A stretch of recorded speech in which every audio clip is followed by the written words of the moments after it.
tuyazungumze, tutajirekebisha.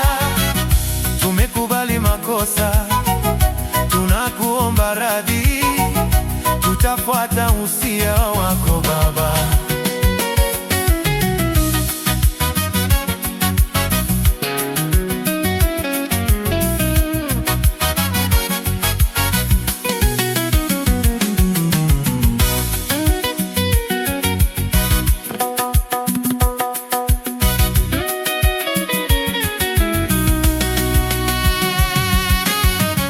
Nasisitiza heshima, ndio Baba. Heshima ni kitu cha bure, ndio Baba. Wangu nisikilizeni, ndio Baba. Kiburi si maungwana, ndio Baba. Waheshimuni wakubwa, ndio Baba. Pamoja na wadogo, ndio Baba. Tenda wema wende, usingoje shukrani.